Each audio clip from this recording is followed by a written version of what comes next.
بسم الله الرحمن الرحيم. الحمد لله المتوحد بجلال ذاته وكمال صفاته المتقدس في نعوت الجبروت عن شوائب النقص وصفاته. بسم اللہ الرحمن الرحیم. ہماری گفتگو ہے وہ بسم اللہ شریف اور الحمد شریف کے بارے میں چل رہی تھی. تو بسم اللہ شریف کے بارے میں ایک چیز یہ ذہن میں رکھ لیں کہ بسم اللہ الرحمن الرحیم اس میں با ہے استعانت کے لیے بنائیں یا ملابسہ کے لیے بنائیں. مقصد برکت ہے، برکت حاصل کرنا. سوال یہ ہے کہ برکت لیکن باللہ اس میں جلالت اللہ ہے نا، اللہ اس کے بجائے باللہ کہنے کے بجائے بسم اللہ کیوں کہا؟ برکت حاصل کرنا چاہتے ہیں نا. تو برکت اس میں جلالت اللہ اس سے حاصل کرے. یوں کہتے باللہ الرحمن الرحیم، اس کے بجائے بسم اللہ الرحمن الرحیم کیوں؟ تو اس کا جواب یہ دیا جاتا ہے، ایک جواب یہ دیا جاتا ہے کہ اگر بسم اللہ الرحمن الرحیم کے بجائے باللہ ہی ہوتا نا تو یہ وہم ہو سکتا تھا کہ شاید با قسم کے لیے ہے، واللہ تاللہ باللہ، ٹھیک ہے نا، یہ با قسم کی ہے اور یہاں پر با برائے استعانت یا ابتدا اس کے لیے نہیں، یہ قسم کی ہے. چونکہ باللہ قسم میں اس کا استعمال کثیر ہے، باللہ اس کا قسم میں استعمال کثیر ہے. تو یہ وہم ہوتا کہ شاید یہ یہاں پر قسم کہی جا رہی ہے ابتدائی کلام میں، تو اس وہم کے ازالہ کے لیے باللہ کے بجائے بسم اللہ ہے. ٹھیک ہے نا جی. ایک جواب یہ دیا گیا. ایک اور بھی جواب میں ذکر کرتا ہوں، اور بھی جوابات ہیں لیکن یہ کافی ہے کہ اصل میں ابتدا ہے فعل انسان، اور انسان اور فعل انسان ہے فعل اللہ. انسان الانسان و افعالہ من افعال اللہ تعالی، خلقکم وما تعملون. جی انسان بھی تخلیق الہی ہے اور انسان کے افعال بھی تخلیق خدا بندی ہے. ٹھیک ہے. اور افعال باری تعالیٰ کے ہیں وہ من اسماء اللہ و صفاتہ ہی، وہ صفات ذات کا نہ عین ہے نہ غیر ہے. اس جملے پہ غور کریے. افعال باری تعالیٰ کس سے ہے؟ من اسماء اللہ و صفاتہ. ابتدا فعل انسان، انسان اور فعل انسان من افعال اللہ. افعال اللہ کیا ہے؟ وہ من اسماء اللہ و صفاتہ. من اسماء اللہ، من اسماء اللہ، من اسماء اللہ. ابتدا سے بات چلی، من اسماء اللہ پہ بات پہنچی. ٹھیک ہے. تو پھر ابتدا کا تعلق کس سے ہوا؟ من اسماء اللہ و صفات ہی سے ہوا. اس لیے بھی اس میں ذکر کیا باللہ کے بجائے کا بسم اللہ. بات ہے یہ بھی ایک نقطہ بیان کیا گیا ہے. ایک یہ بیان کیا گیا ہے کہ وہاں منع ہوتا کہ شاید یہ قسم ہے. دوسرا یہ کہ ابتدا ہے فعل انسان، انسان اور فعل انسان ہے من افعال اللہ تعالی، اور افعال اللہ کیا ہیں؟ من اسماء اللہ و صفاتہ التی لا عینہ ولا غیرہ. صفات باری تعالیٰ نہ عین باری تعالیٰ ہے نہ غیر باری تعالیٰ ہے. اس میں بات آئے گی آگے انشاءاللہ. ٹھیک ہے. تو اب جو افعال اللہ ہیں وہ من اسماء اللہ و صفاتہ، من اسماء اللہ. بات کہاں سے چلی؟ ابتدا فعل انسان، ابتدا بات جا کے پہنچی من اسماء اللہ. تو ابتدا کا اسماء اللہ سے تعلق، اس لیے بسم اللہ، اس بات کی طرف اشارہ کرنے کے لیے کہ ابتدا فعل انسان، انسان فعل انسان من افعال اللہ، اور افعال اللہ من اسماء اللہ و صفاتہ، من اسماء اللہ، تو اس بات کی طرف اشارہ کرنے کے لیے بسم اللہ اسم کا یہاں پر اضافہ کیا۔ بات سمجھے نہیں سمجھے؟ ٹھیک ہو گیا۔ مزید یہ سمجھے کہ رحمان جو ہے، آپ یہ بات تو پڑھتے رہتے ہیں کہ مبانی کی زیادتی معانی کی زیادتی کی دلیل ہوتی ہے۔ رحمان اس کے حروف کتنے ہیں؟ 5، را، ہا، میم، الف، نون۔ رحیم اس کے حروف ہیں 4، را، ہا، یا، میم۔ ٹھیک ہے؟ تو رحمان میں رحمت کا مبالغہ ہے رحیم کی نسبت۔ ذہن میں رکھیں، رحمان کی رحمت مومن کے لیے بھی ہے، کافر کے لیے بھی ہے، دنیا آخرت۔ رحمان کی رحمت کا تعلق وہ ہر ایک کے لیے، ہر ایک سے ہے، برخلاف کس کے؟ رحیم کے۔ وَكَانَ بِالْمُؤْمِنِينَ رَحِيمًا، بِالْمُؤْمِنِينَ رَحِيمًا، بِالْمُؤْمِنِينَ رَحِيمًا۔ تقدیم ما حق و تاخیر یفید الحسر والاختصاص۔ ٹھیک ہے نا؟ رحیمًا بالمؤمنین، بالمؤمنین رحیمًا۔ تو رحیم کی جو رحمت ہے صرف اہل ایمان کے لیے، رحمان کی جو رحمت ہے وہ ایمان والوں کے لیے، کفار کے لیے، دنیا میں آخرت میں، ظاہری باطنی۔ رحمان کی رحمت ہر ایک کو شامل، رحیم کی رحمت کا تعلق اہل ایمان سے۔ اتنی بات سمجھے؟ جب یہ بات آپ کے ذہن میں آئی تو اعتراض ہی بنتا ہے کہ رحمان میں جب عموم زیادہ ہے رحیم کی نسبت، تو بات پہ توجہ کریے، ہوتا یہ ہے کہ ترقی کا تقاضا یہ تھا رحیم پہلے ہوتا، رحمان بعد میں ہوتا۔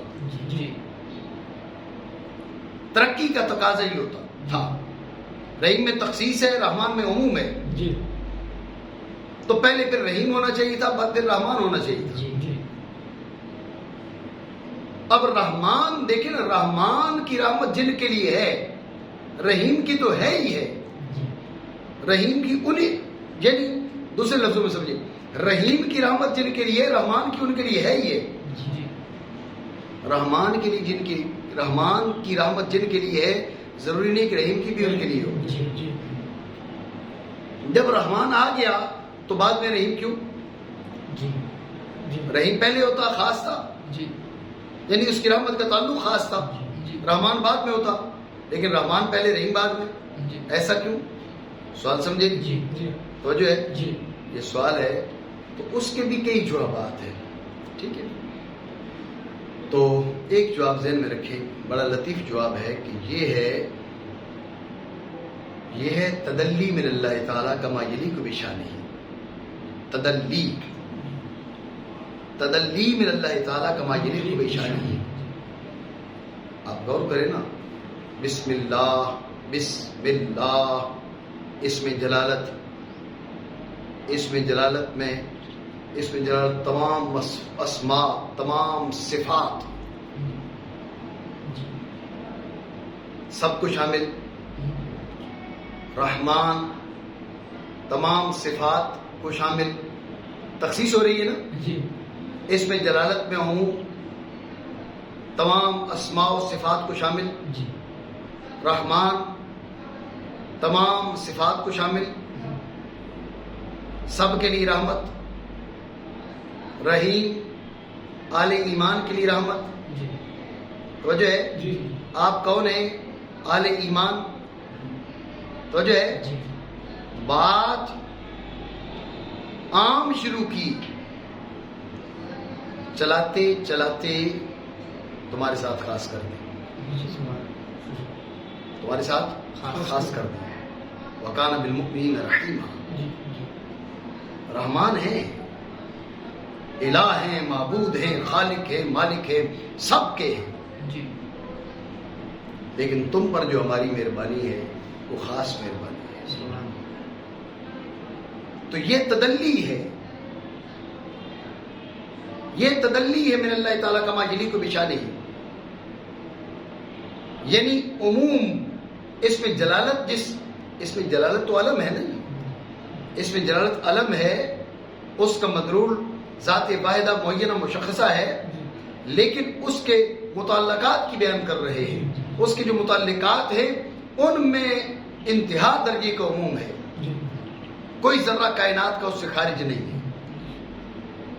رحمان میں اس کی نسبت خصوص صفات آ گئی، لیکن رحمان میں جو عموم تھا رحیم میں مزید خود تخصیص ہو گئی اور تخصیص کر دی اہل ایمان کے ساتھ۔ تو یہ اہل ایمان کے لیے اس میں بشارت ہے، اس لیے بسم اللہ الرحمن الرحیم، رحمان کی جو رحمت ہے اس کے تعلق میں عموم تھا، لیکن جو مصطفیٰ کریم علیہ افضل الصلاۃ و التسلیم کی ذات والا کو ماننے والے ہیں، کلمہ پڑھنے والے ہیں، ان کی دلجوئی کے لیے یوں کہیں، یا ان کے اطمینان قلب کے لیے، ان کو خوشخبری دینے کے لیے رحیم بعد میں ذکر کیا گیا، یہ خاص تمہارے لیے بات ہے۔ ذہن میں خلاصے گفتگو پھر سمجھیں۔ سوال ہے کہ رحمان میں مبانی کی زیادتی ہے تو معنی کی زیادتی، اسی لیے کہا جاتا ہے رحمان کی رحمت کا تعلق کیا، وہ مسلمان سے بھی ہے، کافر سے بھی، دنیا بھی آخرت بھی برخلاف رحیم کے۔ رحیم جو ہے اس کی جو رحمت ہے بالمؤمنین رحیمہ، اس کی رحمت کا تعلق ہے وہ فقط اہل ایمان سے ہے۔ جب رحیم کی رحمت کا تعلق فقط اہل ایمان سے ہے تو پھر رحمان پہلے رحیم بعد میں کیوں؟ رحیم پہلے ہوتا، عموم بعد میں آتا، پہلے رحمت خاصہ کا بیان ہوتا، پھر رحمت عامہ کاملہ شاملہ کا بیان ہو جاتا۔ اس سے برعکس پہلے عام کا بیان کر دیا، بعد میں خاص ذکر کرنے کی کیا حاجت ہے؟ تو اس کے کئی جوابات دیے گئے ہیں۔ ایک جواب یوں دیا گیا کہ بعض علماء نے کہا کہ یہ تدلی من اللہ تعالیٰ کما یلیق بشانہ ہی ہے، تدلی من اللہ تعالیٰ کما یلیق بشانہ ہی ہے۔ پہلے کہا بسم اللہ، اب اس میں جلالت، اس نے تمام اسماء تمام صفات کا احاطہ کر لیا۔ پھر کہا الرحمن، دیکھو نا اس میں جلالت اللہ، اس نے تمام اسماء تمام صفات کا احاطہ کیا۔ الرحمن میں خصوص آ گیا، تمام صفات کا احاطہ کیا، اس میں اسماء صفات دونوں تھے، اس میں صفات۔ الرحمن نے تمام صفات کا احاطہ کیا۔ اب الرحیم میں مزید خصوص آیا، کیسے؟ رحمان کی جو رحمت تھی اس کا تعلق ہر عام و خاص کے ساتھ، ہر مومن و کافر کے ساتھ، برخلاف رحیم کے فرمایا بالمؤمنین رحیمہ، بالمؤمنین رحیمہ، اس رحمت کا تعلق اہل ایمان سے ہے۔ تو یہاں مخاطبین ہیں اہل ایمان، اہل ایمان پر اپنا لطف و کرم بتایا جا رہا ہے، وہ خالق کائنات ہے، مومن و کافر کا پروردگار ہے، پالنہار ہے، لیکن تمہارے ساتھ اس کو خصوصی لطف ہے، تم پر اس کی خصوصی مہربانی ہے، یہ تدلی ہے۔ جس میں اہل ایمان کی ترقی ہے، ادھر سے تدلی ہے کما یلیق بشانہ نہیں، اور اہل ایمان کی ترقی ہے۔ بات سمجھے کہ اللہ رب العالمین نے پہلے سب کے ساتھ تعلق بیان کیا اور تمہارے ساتھ خصوصی تعلق بیان کر دیا، تم سے خصوصی تعلق ہے۔ رحمان کی رحمت سب کے لیے، تمہارے لیے رحیم کی رحمت بھی ہے جو تمہارے علاوہ کسی اور کے لیے ہے نہیں۔ بات سمجھے؟ تو اس وجہ سے اس بات کی طرف اشارہ کرتے ہوئے اس نقطہ کی پیش نظر اور بھی کئی اس میں نکات ہیں، یہ بھی بعض عالم نے بیان کیا کہ اس لیے رحمان پہلے بتا دیا اور رحیم کو بعد میں بیان کیا گیا۔ بات سمجھے؟ مانا کریں اللہ کے نام سے جو بڑا مہربان رحم والا۔ ہم نے یہ گفتگو کی تھی کچھ کہ بسم اللہ سے ابتدا ہے، پھر الحمدللہ سے ابتدا ہے، تو بسم اللہ سے ابتدا کیوں اور الحمدللہ سے ابتدا کیوں؟ اس کا خلاصہ یہ تھا کہ ایک تو حدیث مصطفیٰ کی اتباع ہے، دوسرے کتاب اللہ کی اتباع ہے، تیسرے جو عمل مسلمین ہے، سبیل المؤمنین ہے، اس کی پیروی ہے. ٹھیک ہے نا؟ یہ جو بات ہم نے دیے تھے پہلے، اس کی تفصیل گزر چکی ہے. ٹھیک ہے، تو آپ جی یہ رحمان آپ نے فرمایا نا کہ اس کا یہ رحمت ہے دنیا و آخرت میں کافروں کے لیے، آخرت سب میں کے لیے. رحمت کیسے وضاحت ہوئی؟ آخرت میں رحمت کافروں کے لیے. دیکھیں، میں نے یہ کہا کہ رحمان کی جو رحمت ہے وہ دنیا میں بھی ہے، آخرت میں بھی ہے، کافروں کے لیے بھی ہے، مومنوں کے لیے بھی ہے. تو کافروں کے لیے آخرت میں رحمت یہ ضروری نہیں ہے. مطلب رحمت میں عموم ہے، شمول ہے، مومن پہ بھی ہے، کافر پہ بھی ہے، دنیا میں بھی ہے، آخرت میں بھی ہے. اگر آپ یہ کہیں کہ کچھ نہ کچھ رحمت جو ہے وہ ہر ایک کے لیے ہوتی ہے. جس پہ غضب ہے اس پہ بھی کچھ نہ کچھ رحمت ہے. اس کا سانس لینا اس کے لیے رحمت ہے، اس کی زندگی اس کے لیے رحمت ہے. ٹھیک ہے نا؟ تو اس سے زیادہ عذاب بھی ہو سکتا ہے، اس سے زیادہ عذاب نہ ہونا یہ بھی رحمت ہے. تو یہ مقصد نہیں ہے کہ کافروں پر آخرت میں رحمت، یہ کہا نہیں ہے. لیکن اگر بالفرض یہ کہا جائے تو رحمت کا کوئی نہ کوئی حصہ وہ اس کا تصور کیا جا سکتا ہے. لیکن یہاں پر جو بات کی ہے وہ عموم کی بات کی ہے، یعنی ایماندار ہوں یا کفار ہوں، دنیا ہو یا آخرت ہو. ہاں، جس وقت جس رحمت کا مستحق ہے. اب آخرت میں جو کفار ہیں وہ اس رحمت کی مستحق نہیں ہے کہ معاذ اللہ ان میں سے کوئی جنت میں چلا جائے. ان اللہ لا یغفر ان یشرک بہ ویغفر ما دون ذلک لمن یشاء. جی، تو لہٰذا یہ والی رحمت کا حصہ ان کو نہیں مل سکتا. تو آخرت میں کفار کی رحمت کی بات نہیں کی جاتی، یہ صرف عموم اور شمول کے لیے یہ الفاظ بولے ہیں. جیسے آپ کہتے ہیں نا جی، اللہم اغفر لحینا ومیتنا وشاہدنا وغائبنا وصغیرنا وکبیرنا. اب یہاں پر آپ صغیرنا جو کہہ رہے ہیں، بچے جو ہیں وہ تو مرفوع القلم ہیں، ان کے لیے آپ کو دعائیں کرنے کی ضرورت کیا ہے؟ اس کتاب پر علماء نے کئی جملے کہے ہیں. تو ان میں سے ایک یہ بھی ہے کہ یہاں پر صغیر کا ذکر اس لیے نہیں ہے کہ وہ ہماری دعا کا محتاج ہے. یہ گفتگو کو عام اور شامل کرنے کے لیے، یا اللہ سب کو بخش دے، یہ مطلب ہے. گفتگو کو عام اور شامل کرنے کے لیے ہم نے صغیر کو بھی نہیں چھوڑا. ٹھیک ہے نا؟ تو یہ عموم و شمول بتانے کے لیے وہ جو جملے ہیں میں نے کہا مومن کے لیے، کافر کے لیے، دنیا میں، آخرت میں، وہ عموم و شمول کے لیے ہے. لیکن اس کا یہ مطلب نہیں کہ کافر آخرت میں مستحق رحمت ہے، یہ مطلب نہیں تھا. ٹھیک ہو گئی جی؟ تو بسم اللہ اور الحمدللہ سے جو ابتدا ہے اس کی وضاحت میں پہلے ہم کچھ کہہ چکے. اس کا خلاصہ بھی میں نے دوبارہ آپ کو بتایا کہ حدیث مصطفیٰ کی پیروی، کلام الہی کی اتباع اور سبیل المؤمنین کی اتباع. ٹھیک ہو گیا؟ ذہن میں رکھیے گا کہ اس پر جو حدیث پاک ہے، حدیث کی اتباع، اس کے بارے میں اعتراض مشہور ہے. ٹھیک ہے؟ ایک وہ گفتگو ہے جو ہم عمومی طور پہ کرتے رہتے ہیں، اس کی طرف بھی اشارہ کر دیتا ہوں. لیکن چونکہ کتاب بڑی ہو گئی ہے، اس کا درجہ بڑا ہے، معیار بڑا ہے، تو کچھ بات اور بھی ساتھ ملا لیتے ہیں. ٹھیک ہے جی؟ تو سوال کیا ہوتا ہے؟ سوال یہ ہے کہ بسم اللہ اور الحمدللہ جو ابتدا والی حدیث ہے وہ بسم اللہ کے بارے میں بھی ہے اور الحمدللہ کے بارے میں بھی ہے. بسم اللہ سے ابتدا کرو تو الحمدللہ سے ابتدا نہیں ہو پاتی، الحمدللہ سے کرو تو بسم اللہ سے نہیں ہو پاتی. ابتدا جزئی حقیقی ہے، جزئی حقیقی میں تعدد تکسر جائز نہیں ہے. بسم اللہ سے ہوگی تو الحمدللہ سے نہیں ہوگی، الحمدللہ سے ہوگی تو بسم اللہ سے نہیں ہوگی. تو یہ آپس میں تعارض آ گیا. ٹھیک ہے؟ تو یہ اعتراض معروف ہے، اس کی طرف میں نے اشارہ کر دیا ہے. ٹھیک ہے؟ اس کا پہلا جواب جو معروف ہے وہ یہ ہے کہ یہاں پر اعتراض تب ہوگا جبکہ دونوں حدیثوں میں ابتدا سے مراد ابتدا حقیقی ہو. دونوں میں ابتدا سے مراد ابتدا عرفی مراد لے، کوئی اعتراض نہیں. ذہن میں رکھنا ابتدا عرفی جزئی حقیقی نہیں ہے، وہ ممتد ہے. ابتدا عرفی ممتد ہے شروع فی المقاصد تک.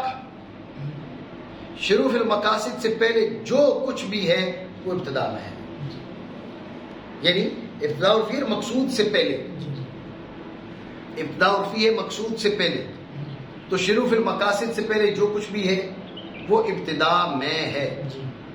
بسم اللہ والی حدیث میں ابتدا عرفی، الحمدللہ والی حدیث میں ابتدا عرفی. جب دونوں میں ابتدا عرفی ہے تو لہٰذا یہ اعتراض وارد نہیں ہو سکتا کہ جو ہے اس میں جو یہ جزئی حقیقی ہے تو یہ ابتدا اور جزئی حقیقی ہے ہی نہیں، یہ کلی ہے، یہ امر ممتد ہے. یہ ایک جواب معروف ہے. ٹھیک ہے.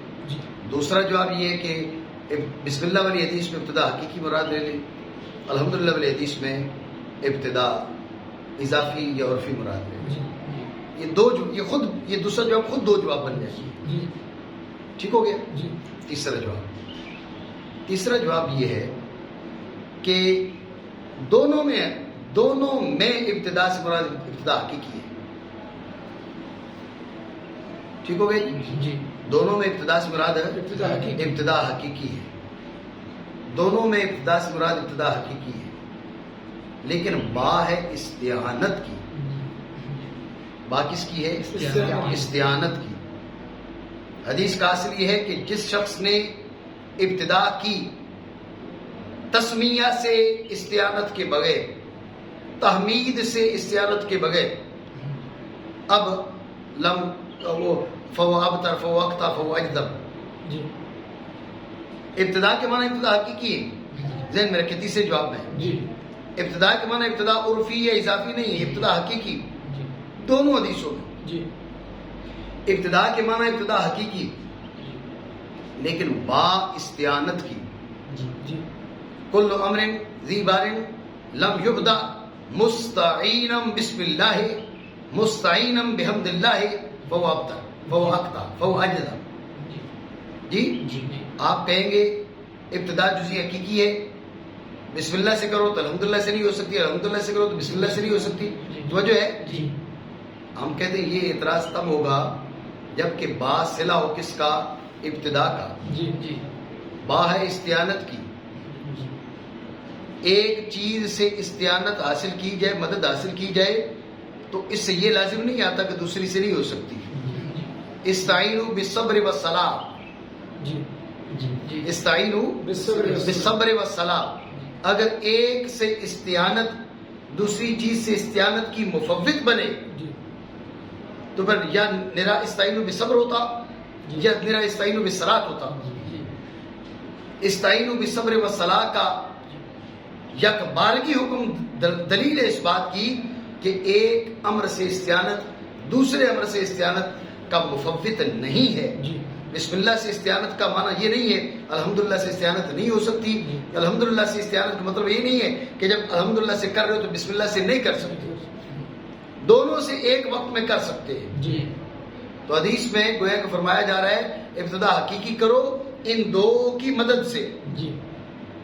ان دو کی مدد سے ابتدا حقیقی کرو. ابتدا کے معنی ابتدا حقیقی ہے، با استعانت کی ہے. اب کوئی تعارض نہیں.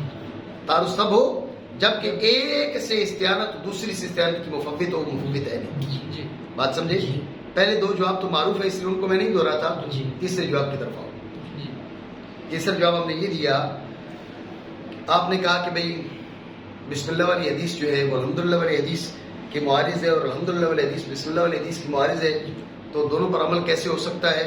اس کے دو جواب ہو گئے. تیسرا جواب یہ کہ دونوں حدیثوں میں ابتدا کے معنی ابتدا حقیقی ہی کے ہیں.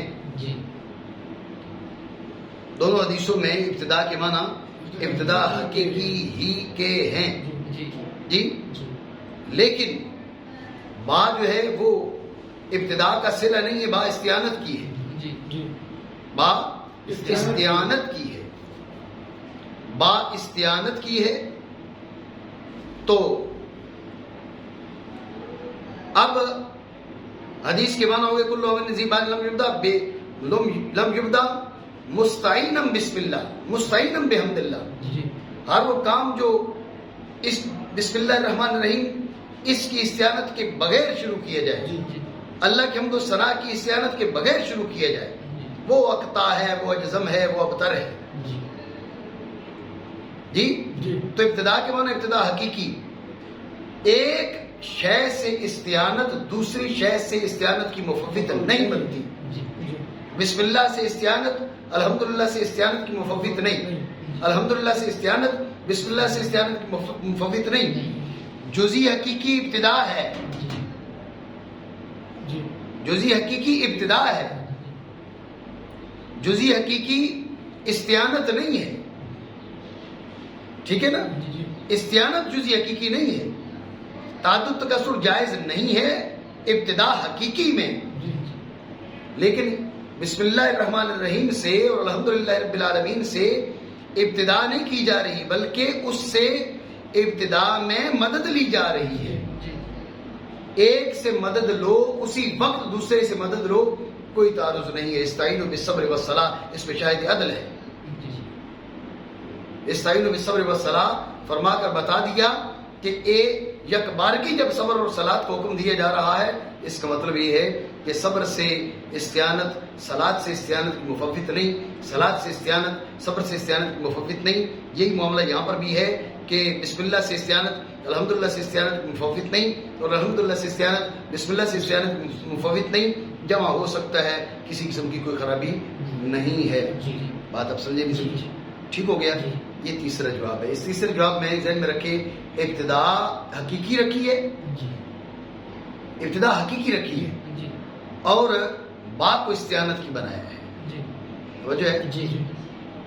اس تیسرے سوال پر ایک تیسرے جواب پر ایک اعتراض بھی ہو سکتا ہے، اس کو بعد میں بیان کرتے ہیں. پہلے چوتھا جواب دیتے ہیں. توجہ ہے؟ چوتھا جواب یہ کہ با ملابست کی ہے. با کس کی ہے؟ با ملابست کی ہے. غور کریے گا، یہ جو ملابست ہے، تلبس ہے، تعلق ہے، وہ عام ہے. اس کو جزو بنایا جائے یا جزو اول سے پہلے بلا فصل آیا جائے. توجہ ہے؟ آپ غور کریں کہ آپ نے، سمجھانے کو بول رہا ہوں، کپڑے پہن لیے، جب بھی ان سے تلبس ہے نا، ٹھیک ہے نا جی. اور اگر پہنے نہیں، پشت پہ جوڑ دیے، ٹھیک ہے، پہنے نہیں آپ نے پشت پہ ایسے ہی رکھ لیے، جب بھی تلبس ہے نہیں، تلبس پھر بھی ہے. آنے ابتدا غور کریں، الحمدللہ، الحمدللہ، یہ کتاب کا جزو اول، یہ کتاب کا جزو اول، یہاں سے ابتدا ہو رہی ہے کتاب کی. بسم اللہ جزو نہیں ہے، کتاب کا جزو اول ہے الحمدللہ. ٹھیک ہے نا جی؟ کتاب کا جزو اول ہے الحمدللہ.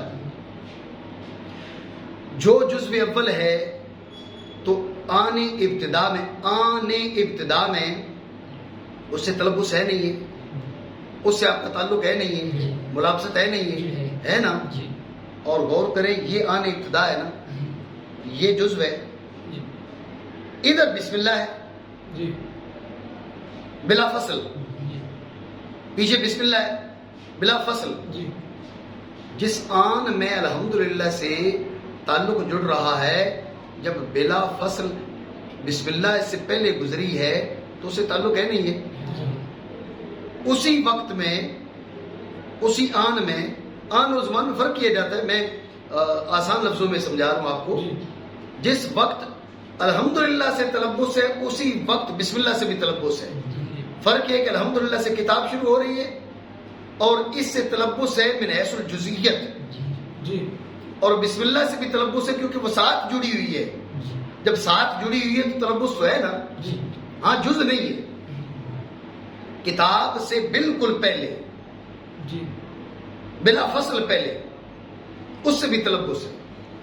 تو اب با ملابست کی ہو اور کیا ہو، الحمدللہ سے بھی تلبس ہے، بسم اللہ سے بھی تلبس ہو گیا ہے. الحمدللہ کو جزو اول بنائیں کتاب کا، جو بات میں نے مناظر رشیدیہ میں کی تھی، ٹھیک ہے نا. تو بسم اللہ، الحمدللہ کو جزو اول بنائیں کتاب کا، اور بسم اللہ کو جزو اول نہ بنائیں کتاب سے خارج قرار دیں، لیکن جزو اول سے پہلے بلا فصل لائیں. تو جس آن میں، جس وقت میں، جس لمحے تلبس ہے الحمدللہ سے، اسی لمحے تلبس ہے بسم اللہ سے، کیونکہ الحمدللہ ادھر جڑا ہوا ہے اور بسم اللہ ادھر جڑی ہوئی ہے. ایسے ہی ہے نا، دونوں جانب تعلق ہے، دونوں جانب ملابست ہے. فرق یہ ہے کہ الحمدللہ سے جو تعلق ہے وہ بطور جزئیت ہے، اس سے تعلق بطور جزئیت نہیں ہے، وہ اس کے ساتھ آیا ہے اور بلا فصل آیا ہے. تو با ملابست کی بنائی جائے تو اب بھی کوئی اعتراض وارد نہیں ہوتا. یہ بات آپ سمجھے نہیں سمجھے؟ تو یہ 4 جواب ہو گئے ہیں. پہلے جواب میں ہم نے کہا دونوں میں ابتدا عرفی ہے. دوسرا جواب جو خود آگے اپنے تحت 2 جوابوں کو لیے ہوئے تھا، یہ پہلے میں ابتدا حقیقی، دوسرے میں ابتدا عرفی. پہلے میں ابتدا حقیقی، دوسرے میں ابتدا اضافی. تیسرا جواب یہ تھا کہ با استعانت کی ہے. چوتھے میں ہم نے کہا کہ با ملابست کی ہے، با تلبس کی ہے.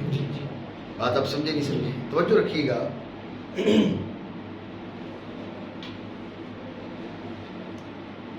کہ یہ جو تیسرا جواب ہے، تیسرا جواب یہ تھا کہ یہ با ہے استعانت کی، اس پر اعتراض معروف ہے. اور کرنا بائے استعانت داخل ہوتی ہے آلہ پر. کس پر؟ آلہ پر. تو اس بات برائے استعانت بنانے کا مطلب یہ ہے کہ آپ اسم اللہ کو آلہ کہہ رہے ہیں. اسم اللہ کو کیا کہہ رہے ہیں؟ آلہ. آپ اسم اللہ کو آلہ کہہ رہے ہیں. ذہن میں رکھنا، آلہ مقصود بنفسی نہیں ہوتا، غیر مقصود بنفسی ہوتا ہے. مقصود کچھ اور ہوتا ہے. جی تو اب آپ اسم اللہ کو آلہ کہیں، یہ بات مناسب نہیں ہے. اعتراض بنا نہیں عرفان؟ اعتراض یہ ہے کہ آپ نے با بنائی استعانت کی، تو بائے استعانت داخل ہوتی ہے آلہ پر. کتبت بالقلم، قلم آلہ کتابت ہے. ٹھیک ہے نا؟ اب تدیو مستعینم بسم اللہ، اسم اللہ آلہ ابتدا. آلہ جو ہوتا ہے وہ مقصود بذات نہیں ہوتا، مقصود بذات وہ فعل ہوتا ہے جو آلہ کے ذریعے ادا کیا جا رہا ہوتا ہے. جب مقصود بذات وہ فعل ہے، آلہ مقصود بذات نہیں ہوتا. اب آپ یہ بات اسم اللہ کے بارے میں کہیں، یہ بات مناسب نہیں ہے. یہ اس میں جلالت کی شان نہیں ہے. اعتراض بنا نہیں، یہ اعتراض ہے. تو اس کے جواب میں 2 باتیں. پہلی بات تو یہ ہے کہ اس کی اجازت رب کی طرف سے حاصل ہے.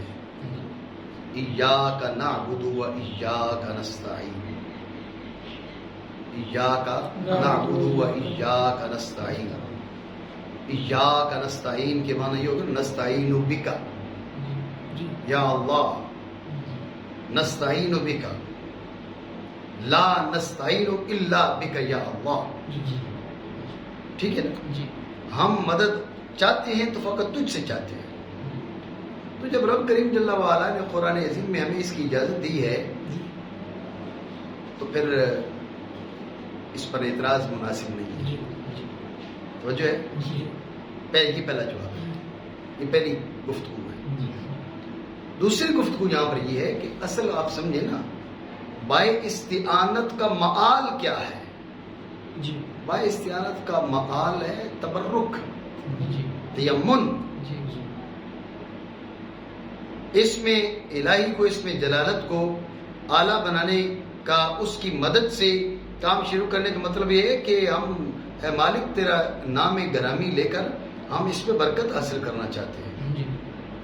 تو یہ اس لحاظ سے ملحوظ نہیں ہے کہ بھئی یہ مقصود بذات نہیں ہے، یہ ملحوظ نہیں ہے، بلکہ اس میں لحاظ ہے اس بات کا کہ ہم اس سے برکت حاصل کر رہے ہیں. اس لحاظ سے اگر ملحوظ ہوتا تو پھر آپ کا اعتراض بن جاتا. تصریح تو ہم نے کچھ بھی نہیں کی نا، بعد میری استعانت کی بنائی نا. تو اس کا معال ہے تبرک. اے مالک تیرے اس میں گرامی کی برکت سے ہم کام شروع کرتے ہیں، ہم کچھ نہیں کر سکتے، ہماری کوئی طاقت نہیں ہے. لا حول ولا قوت الا باللہ، کوئی طاقت نہیں ہمارے اندر، نہ برائی سے بچنے کی، نہ نیکی کرنے کی. جو کچھ ہے ہم تیرے نام کی برکت سے کرتے ہیں. تو اس میں معاذ اللہ ثم معاذ اللہ وہ اعلیٰ کی جانب جو غیر قصدی ہونے کا فہم ہوتا ہے وہ چیز نہیں ہو رہی. یہاں پر تو اپنی کوتاہی کا، اپنی کمی کا، اپنے عجز کا اظہار کیا جا رہا ہے، اور یہ کہا جا رہا ہے کہ جو کچھ ہے وہ ذات باری عز اسمو کے اس میں گرامی سے ہے. لہٰذا یہاں پر یہ اعتراض وارد نہیں ہوتا. بات سمجھے؟ خلاصہ دوبارہ سمجھے. معترض نے کہا کہ آپ نے با استعانت کی بنائی. با استعانت تو اعلیٰ پر داخل ہوتی ہے. اعلیٰ مقصود بذات نہیں ہوتا, مقصود بالغیر ہوتا ہے. تو یہ اس میں دلالت کی شایع نشان نہیں. اس کے جواب دیتے ہوئے ہم نے 2 جملے کہے. پہلی بات ہم نے یہ کہی کہ آپ دیکھیں قرآن عظیم میں رب نے ہمیں اس کی اجازت دی ہے, بلکہ ترغیب دی ہے. وَإِيَّاكَ نَسْتَعِينُ, ٹھیک ہے نا, ہمیں بتا دیا کہ جو مستعان ہے وہ میری ذات ہے,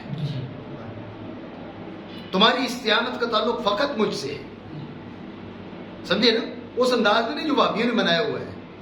وہ ایک الگ ٹاپک ہے, انشاءاللہ اس پہ آگے چل کے بات کریں گے, ٹھیک ہے نا. تو وہابیوں نے تو فقط گمراہی پھیلانے کے لیے ساری باتیں کرتے ہیں نا. تو استعانت کا تعلق فقط ذات باری عز اسمہ سے ہے. بات ہے ذہن میں. تو جب اللہ رب العالمین نے قرآن عظیم میں اجازت دی ہے تو پھر اعتراض بنتا نہیں ہے. دوسرا جو جملہ ہے یہاں پر وہ یہ ہے کہ بائے استعانت کا معال سمجھے. بائے استعانت کا معال ہے تبرک, تیمن. لا حول ولا قوت الا باللہ, ہمارے اندر طاقت ہی نہیں ہے, مالک تیرے نام کی برکت سے اسے برکت حاصل کر کے ہم یہ کام کر رہے ہیں. تو اس میں معاذ اللہ وہ بات ملحوظ نہیں ہے جو اعلیٰ میں ملحوظ ہوتی ہے کہ غیر مقصود ہے, غیر مقصود بذات ہے, بلکہ اس میں اپنا عجز اور اپنی انکساری, اپنے عجز کا اعتراف مقصود ہے, اور اس میں باری عز اسمہ کی برکت کا لحاظ مقصود ہے. تو اس میں معاذ اللہ وہ والا احتمال نہیں ہے کہ اس قسم کا اعتراض یہاں پر بنے. آپ بات سمجھیں نہیں سمجھیں؟ تمام تعریفیں اللہ کے لیے. اس میں جلالت کے بارے میں اور یہ مزید آگے پھر بات کریں گے. یہ سمجھے کہ کہا الحمد, الحمد, اس میں الف لام پر بھی گفتگو ہے اور حمد پر بھی گفتگو ہے. ابتدا میں ہم کچھ باتیں کر لیں رضوان, اجازت ہے نا؟ صحیح. تو ال کے بارے میں آپ یہ ذہن میں رکھ لیں کہ الف لام کی 2 قسمیں. الف لام کی 2 قسمیں, ایک عاد خارجی, ایک جنسی. ایک برائے عاد خارجی, ایک برائے جنس. ذہن میں رکھیں جو الف لام برائے عاد خارجی ہے اس کے تحت 3 قسمیں ہیں. صریح, کنائی, علمی. اور الف لام برائے جنس اس کے تحت 4 قسمیں ہیں. برائے حقیقت یا برائے جنس یا جسے جنسی کہا جاتا ہے, برائے عاد ذہنی, برائے استغراق حقیقی, برائے استغراق عرفی. تو کل بن گئی 7 قسمیں. ٹھیک ہے. الف لام کی جو الف لام حرف تعریف ہے اس کی 2 بڑی قسمیں ہیں, برائے عاد خارجی اور برائے جنس. برائے عاد خارجی کے تحت 3 قسمیں, صریحی, کنائی, علمی. اور برائے جنس کے تحت 4 قسمیں, برائے جنس یا برائے حقیقت, برائے عاد ذہنی, برائے استغراق حقیقی, برائے استغراق عرفی. یہ 7 قسمیں ہیں. الف لام برائے عاد خارجی ماحود صراحتاً مذکور ہوگا تو الف لام عاد خارجی صریحی, ماحود کنایتاً مذکور ہوگا تو الف لام عاد خارجی کنائی, ماحود مخاطب کو معلوم ہوگا. بات پہ توجہ رکھیں, ماحود معلوم تو ہوگا لیکن نہ صراحتاً ماقبل میں مذکور, نہ کنایتاً مذکور. عام ازی حاضر ہو یا غیر حاضر ہو, توجہ رکھنا. یہ الف لام عاد خارجی علمی, الف لام عاد خارجی علمی. یہاں توجہ دو, یہ جو الف لام عاد خارجی علمی ہے نا, اس پہ ہم نے کہا کہ ماحود حاضر ہو یا غیر حاضر ہو. ماحود حاضر ہو تو نہ بھی اسے کہتے ہیں الف لام برائے عاد حضوری. ٹھیک ہے. غیر حاضر ہو تو اسے نفی کہتے ہیں، الف لام برائے عہد ذہنی. توجہ ہے؟ جی اصل چیز میں تمہیں یہ بتانا چاہ رہا تھا. آپ ابتدائی کلاسوں میں تو نہیں ہو نا؟ جی آپ غور کرو، ناویوں کا عہد ذہنی یہاں پکڑ لیا ہم نے. حالانکہ ابھی میں نے پہلے جو بات کی ہے وہاں پر الف لام برائے جنس کے تحت میں عہد ذہنی ذکر کر چکا ہوں. تو الف لام برائے جنس کے تحت جو عہد ذہنی ہے نا، یہ بیانیوں کا عہد ذہنی ہے. یہ بیانیوں کا عہد ذہنی ہے. جو ناویوں کا عہد ذہنی ہے وہ اور ہے، بیانیوں کا عہد ذہنی اور ہے. یہ اصطلاحات کا فرق جاننا بھی بہت ضروری ہے. تو یعنی جو بیانی ہیں، علم بلاغت والے ہیں، علم بیان والے ہیں، وہ جسے بناتے ہیں الف لام عہد خارجی علمی، الف لام عہد خارجی علمی، اس کی دو قسمیں کرو، ایک بنے گا عہد حضوری، ایک بنے گا عہد ذہنی ناویوں کا. یہ ناویوں کا عہد ذہنی یہاں پر ہے، بیانیوں کا عہد ذہنی آگے چل کے آ رہا ہے. وہ کیسے؟ وہ یہ کہ الف لام برائے جنس، الف لام برائے جنس، اس کے مدخول سے جنس ہی مراد ہوتی ہے، لیکن کس حیثیت سے؟ من حیث یہ ہے، یا من حیث التحقق فی بعض الافراد، من حیث التحقق فی جمیع الافراد. اگر جنس مراد ہے من حیث ہی ہے، یہ وہی ہے جسے آپ الف لام جنسی کہتے ہیں. اگر جنس مراد ہے لیکن اس حیثیت سے کہ وہ بعض افراد کے ضمن میں متحقق ہے، یہ الف لام برائے عہد ذہنی ہے. یہ بیانیوں کا عہد ذہنی ہے جو الف لام جنسی کی قسم ہے. ٹھیک ہے؟ اور اگر جنس مراد ہے اس حیثیت سے کہ متحقق ہے تمام افراد کے ضمن میں، تو دیکھا جائے گا کہ یہ استغراق حقیقی ہے یا عرفی ہے. استغراق حقیقی تو الف لام برائے استغراق، الف لام برائے استغراق حقیقی. اگر استغراق حقیقی نہیں عرفی ہے تو الف لام برائے استغراق عرفی. بات سمجھے نہیں سمجھے؟ بکل شیء علیم، بکل شیء علیم یہاں پر استغراق حقیقی ہے، الف لام تو نہیں ہے، لیکن کل شے کا جو استغراق ہے یہ استغراق حقیقی ہے. بات سمجھے نہیں؟ تو کبھی برائے استغراق حقیقی، کبھی برائے استغراق عرفی، یہ 7 قسمیں بنتی ہیں. اس میں اختلاف ہے کہ ان میں سے اصل کون ہے، اصل کون ہے اور فرع کون ہے. ایک رائے یہ کہ الف لام عہد خارجی بھی اصل ہے، الف لام برائے جنس بھی اصل ہے. ایک رائے کہ الف لام عہد خارجی اصل ہے. ایک رائے یہ ہے کہ الف لام جو ہے برائے استغراق یہ اصل ہے. ایک رائے یہ ہے کہ ان میں سے ہر ایک اصل ہے. 4 آراء میں نے آپ کو بتایا. بات میری سمجھے نہیں سمجھے؟ یہ تقسیم میں نے کی ہے بیانیوں کے نزدیک جیسے بیانی تقسیم کرتے ہیں، لیکن ساتھ آپ کو تنبیہ کر دی ہے، بتا دیا ہے کہ عہد ذہنی کے بارے میں ناویوں کا عہد ذہنی اور ہے اور بیانیوں کا عہد ذہنی اور ہے. اختلاف اصطلاحات ملحوظ رہے. ہمارے طلبا تردد کا شکار ہو جاتے، فلاں کتاب والے نے اور لکھا ہے، یہ اور لکھ رہا ہے. بڑی پریشانی ہے یار، کریں تو کریں کیا؟ اس نے تعریف اور بیان کی، اس نے تعریف اور بیان کی ہے. تو کبھی تعریف میں اختلاف ہوتا ہے، وہ اپنی جگہ پر، لیکن یہ ذہن میں رکھیں وہ اصطلاح کون سی ہے، وہ کس کی اصطلاح ہے اور یہ کس کی اصطلاح ہے. بات آپ سمجھے؟ خلاصہ ان اقسام کا دوبارہ سمجھے. الف لام کی 2 قسمیں ہیں، برائے عہد خارجی اور برائے جنس. الف لام برائے عہد خارجی اس کی 3 قسمیں ہیں، صریحی، کنائی، علمی. دیکھا جائے گا کہ الف لام کے مدخول کا ماحول ماقول میں صراحتاً مذکور ہے، کنایتاً مذکور ہے، یا نہ صراحتاً مذکور نہ کنایتاً مذکور، فقط معلوم. صراحتاً مذکور تو عہد خارجی صریحی، کنایتاً مذکور تو عہد خارجی کنائی. نہ صراحتاً مذکور نہ کنایتاً مذکور، معلوم ہے، معلوم ہے، عام ازی حاضر ہو یا غیر حاضر ہو.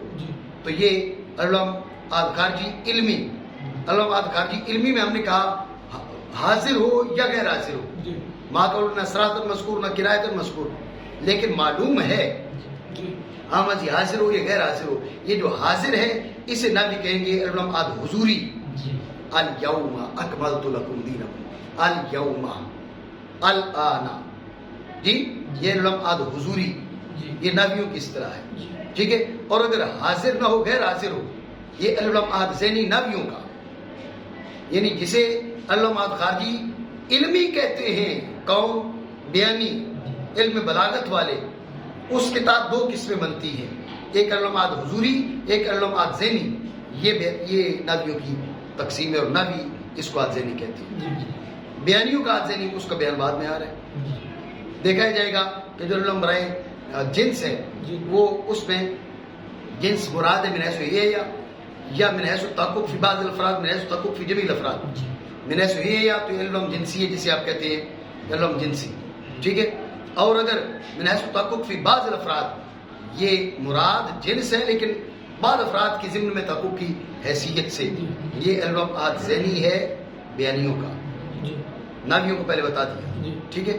اور اگر من حیث التحقق فی جمیع الافراد تو تمام افراد حقیقتاً تمام یا عرفاً تمام، حقیقتاً تمام تو علم استغراقی حقیقی، اور عرفاً تمام تو علم استغراقی عرفی. بات اب سمجھے نہیں سمجھے؟ ٹھیک ہے. تمام تعریفیں ہیں اللہ تعالیٰ کے لیے، ٹھیک ہے.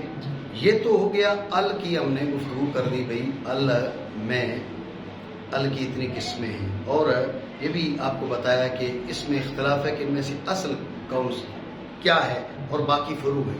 ایک رائے یہ ہے کہ اصل دو ہے، علامات خارجی بھی اصل ہے، علام جنسی بھی اصل ہے. دوسری رائے ہے کہ نہیں فقط آد خارجی اصل ہے. تیسری رائے کہ فقط استغراقی اصل ہے. چوتھی رائے یہ کہ ان میں سے ہر ایک اصل ہے، ساتوں کی ساتوں کس میں یہ مستقل حیثیت کی حامل ہے، ان میں سے کوئی دوسرے کی فرع نہیں ہے. بات سمجھے. ناویوں کی یہاں تقسیم تمہارے ذہن میں ہوگی کہ وہاں پر کہا جاتا ہے کہ علم کی دو قسمیں، علم اسمی چونکہ معروف ہے اس لیے میں نے اس کی وضاحت نہیں کی. علم اسمی، علم حرفی.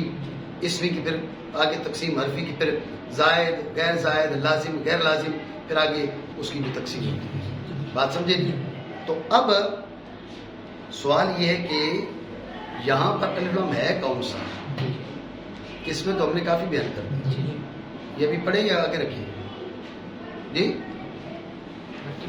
کیا کہہ رہے ہیں؟ آپ کی مرضی. ٹھیک ہے. ذہن میں رکھیں کہ الف لام یہاں پر برائے استغراق بھی ہو سکتا ہے، برائے جنس بھی ہو سکتا ہے. الف لام برائے استغراق ہو تو کل حمد للہ، برائے جنس ہو تو جنس حمد ذات باری تعالیٰ کی.